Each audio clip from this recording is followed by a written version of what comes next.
Hello दोस्तों, आज हम बात करेंगे GS2 के ज्योग्राफी सेक्शन का लॉन्ग क्वेश्चन जो है तो होता है उसके बारे में।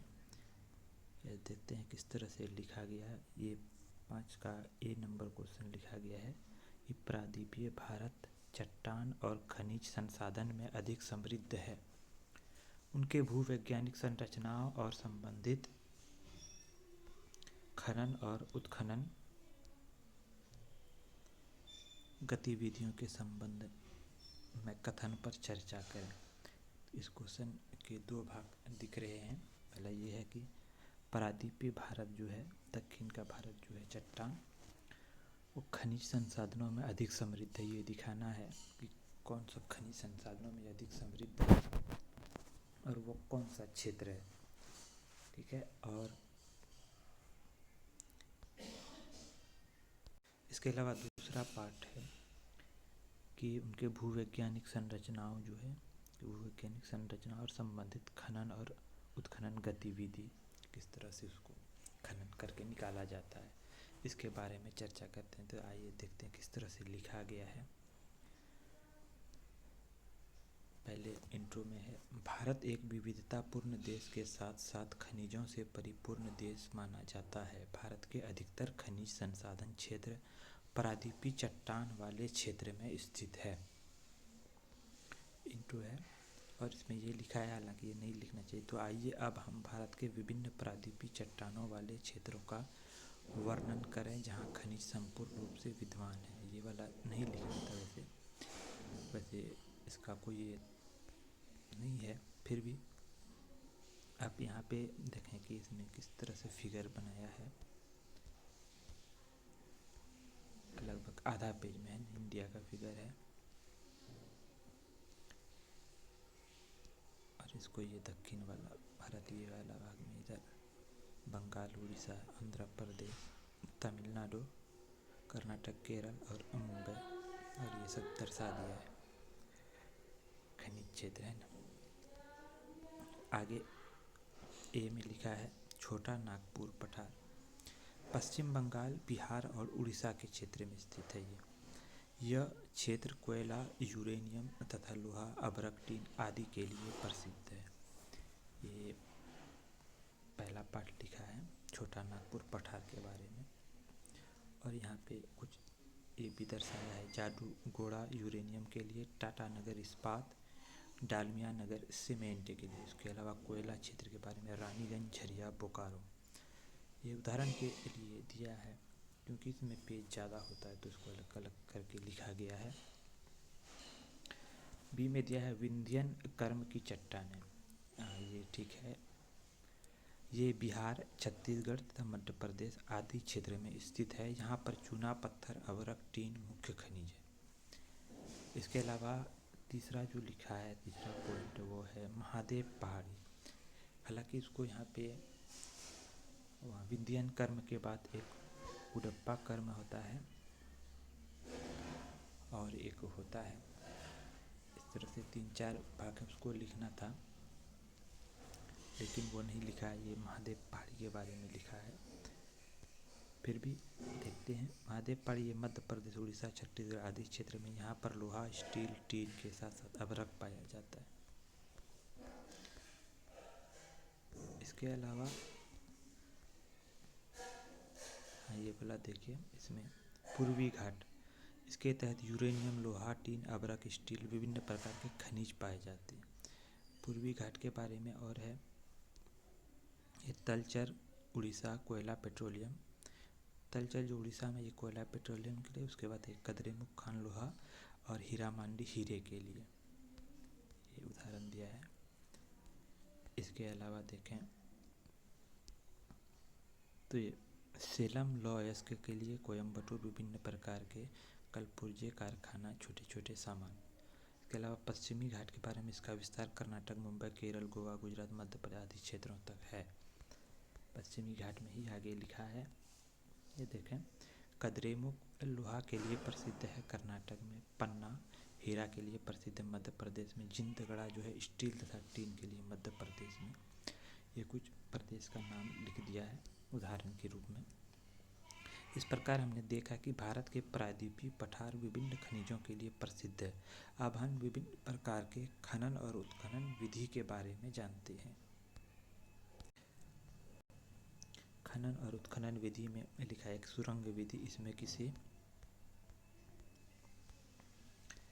खनिज को सुरंग के माध्यम से निकाला जाता है। इसके अलावा एक लिखा है क्षैतिज वक्र विधि, इसमें किसी खनिज को निकालने के लिए क्षैतिज आकार का गड्ढा किया जाता है। और एक वक्राकार सीढ़ी नुमा, इस विधि में गड्ढे से सीढ़ियाँ करने उतारा जाता है। हालांकि ये थोड़ा सा पॉइंट से अलग लिखा गया, इसमें और कुछ था, फिर भी ठीक है। निष्कर्ष देखें, भारत के प्रायद्वीपीय पठार खनिज संसाधनों से परिपूर्ण है। हमें चाहिए कि बेहतर खनन और उत्खनन द्वारा देश के आर्थिक विकास में इसे उपयोग करें। ये क्वेश्चन और इसका दूसरा जो है एक और क्वेश्चन, इसको देखिए, एक पेज छूटा है, कुल 6 पेज में लिखा गया है। हालांकि कंटेंट उतना अच्छा नहीं है, फिर भी है, उदाहरण के द्वारा दर्शाया है, तो फिर भी ठीक ठाक ही माना जा सकता है, एक एवरेज माना जा सकता है। इसके अलावा ये वाला दूसरा वाला, बिहार से जनसंख्या के पलायन के कारणों और परिणामों तथा जनसंख्या को स्थिर करने के लिए राज्य द्वारा उठाए गए उपायों पर चर्चा करें। 38 मार्क का क्वेश्चन है, इसको 3 पार्ट में बांट के देख सकते हैं। एक कारण है ना, कारण, और दूसरा है परिणाम, और तीसरा जनसंख्या को स्थिर। जनसंख्या को स्थिर मतलब जो जनसंख्या तेजी से बढ़ रही है उसको रोकने के लिए क्या उपाय, ये एक उपाय। 3 भाग है इस क्वेश्चन का, मान लीजिए 12-12 नंबर का होगा, 3 पार्ट पलायन के बारे में है ना। इसको देखते हैं किस तरह से लिखा गया है। पर्याप्त संसाधनों से परिपूर्ण तथा प्राचीन काल से ही क्रांतियों की भूमि रहा बिहार 2000 में झारखंड के अलग होने से पिछड़ेपन और पलायन का दंश झेल रही है। ठीक है, ये इंट्रो हो गया। इसमें एक नीति आयोग के रिपोर्ट के अनुसार सर्वाधिक पलायन बिहार में होता है। बिहार का ये वाला देखिए, 29% आबादी रोजगार और अन्य कारणों से पलायन करते हैं। ये डाटा दे दिया, बहुत अच्छा है। अब ये पहला पार्ट लिखा है कि पलायन के कारण। पहला है अशिक्षा। 2011 जनगणना के अनुसार बिहार में 61.5% मात्र साक्षरता है। शिक्षा में कौशल का अभाव भी पलायन का प्रमुख कारण है, ये डाटा के साथ लिखा है। उसके बाद दूसरा जो कारण लिखा है बेरोजगारी। बिहार में NSSO के अनुसार 6.5% आबादी बेरोजगार है, जो रोजगार के लिए अधिकांश पलायन करते हैं, ये भी सही है। तीसरा कारण गरीबी है। नीति आयोग के अनुसार गरीबी सूचकांक में सर्वाधिक गरीबी बिहार है, यहाँ की 37.7, ये डाटा एकदम सही है। ये वाला भी देखें, आबादी गरीब है। चौथा कारण देखिए क्या लिखा है, जनसंख्या का दबाव। 2011 के जनगणना के अनुसार बिहार का जनसंख्या घनत्व 1104 है, जो सभी राज्यों में सबसे अधिक है, ये वाला भी। और पांचवा कारण देखिए कृषि पर निर्भरता। बिहार की 74% आबादी कृषि पर निर्भर है। कृषि में तकनीकी अभाव के कारण लोग पलायन पर मजबूर है। ये 5 कारण लिखा गया है और डाटा के साथ लिखा गया है। और अब देखिए कि क्वेश्चन का जो दूसरा पार्ट है, पलायन का जो प्रभाव या परिणाम क्या है, प्रभाव क्या है, इसमें आप देख सकते हैं प्रतिभा पलायन, ए ऑप्शन दिया है। इस तरह से हाईलाइट करके लिखने से जो कॉपी चेक करता है उसको डायरेक्ट दिख जाता है कि हाँ कहाँ कारण लिखा है और कहाँ परिणाम या प्रभाव लिखा है ना। पहला जो है प्रतिभा पलायन। बिहार में एक तो कौशल का अभाव है, फिर भी जो भी लोग कौशल को प्राप्त किए हैं वे बिहार में योगदान न देकर पलायन कर गए। इस तरह प्रतिभा का पलायन हो गया। पहला कारण बड़ा अच्छा से लिखा है। और दूसरा जो कारण है गरीबी, भूखमरी, बेरोजगारी तथा अशिक्षा जैसे परिणामों में वृद्धि हुआ। बात सही है कि पलायन के बारे में ऐसा कहा जाता है कि इसका कारण भी गरीबी, भूखमरी, बेरोजगारी और शिक्षा है, और इसका परिणाम भी वही है कि लोग पलायन करते हैं।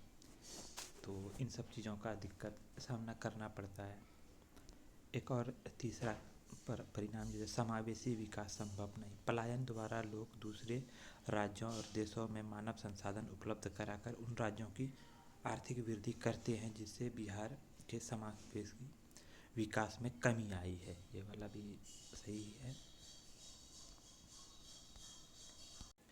चौथा कारण परिणाम जो आर्थिक पिछड़ापन, जनसंख्या के पलायन से आर्थिक पिछड़ेपन की समस्या उत्पन्न हुई है। फिर आगे देखते हैं क्वेश्चन का तीसरा पार्ट में क्या लिखा है कि क्या उपाय किए जा सकते हैं। राज्य सरकार द्वारा उठाए गए कदम, ये उपाय के बारे में क्या उठाया हुआ, जनसंख्या स्थिर करने के लिए मेन मुद्दा यही, इसी पे लिखना था। इस पे इसने 3 पॉइंट लिखा है। शिक्षा पर जोर, जागरूकता और यौन शिक्षा।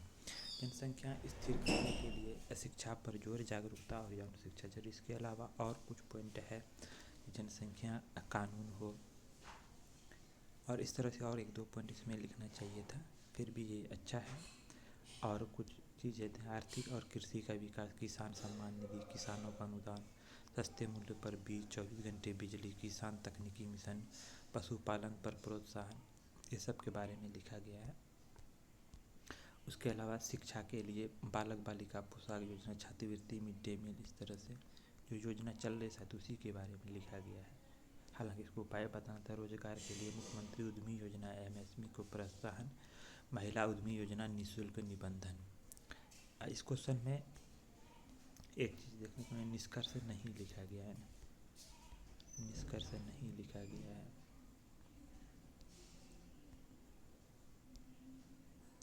देख सकते हैं इसमें निष्कर्ष जो है नहीं है, निष्कर्ष नहीं। ऐसे क्वेश्चन में निष्कर्ष नहीं भी लिखते हैं तो उसका ज़्यादा प्रभाव नहीं पड़ता है। तो अगर इसके नंबर की बात करें तो ये वाला क्वेश्चन जो था, ये क्वेश्चन देखें यहाँ पे, इसको किस तरह से लिखा है। बिहार में जनसंख्या पलायन के कारण पहला ये है, परिणाम और जनसंख्या को स्थिर करने के लिए राज्य उठाए गए उपाय। उपाय के बारे में राज्य सरकार वो जो दर्शाया था वो सही था। ये 3 पॉइंट है, तीनों को सही सही लिखा गया। अगर इसको सही से चेक करेंगे फिर भी उम्मीद है कि 17 या 18 मार्क दिया जा सकता है, क्योंकि इसमें एक चीज़ का कमी है, निष्कर्ष का। अगर निष्कर्ष रहता तो ये क्वेश्चन को लगभग 20 मार्क मिल सकता था, 20 या 22, लेकिन निष्कर्ष नहीं है तो अभी इसमें 17 या 18 मिलेगा। ये वाला क्वेश्चन हालांकि इसमें कुछ कमियां हैं, इसको सही से नहीं लिखा गया है, जो मेन पॉइंट था इसमें। पारादीपी चट्टान के बारे में इसमें सही लिखा है, लेकिन कुछ चीज़ें कमी रह गई कि ये कुंडप्पा कर्म लिखा है, छोटा नागपुर, ठीक है, ये विंध्यन कर्म लिखा गया है, ये वाला कुंडप्पा कर्म होता है, और एक है शायद, और 1-2 पॉइंट है इसमें जो छूट रहा है, वो अगर वो लिखता तो काफ़ी अच्छा माना जाता। फिर भी इसमें भी 14 से 15 नंबर, 14 या 15 मिल सकता है, और उसमें 17 या 18, इस तरह से लगभग 32 या 33 नंबर इन दोनों क्वेश्चन से मिल सकता है। ठीक है, धन्यवाद।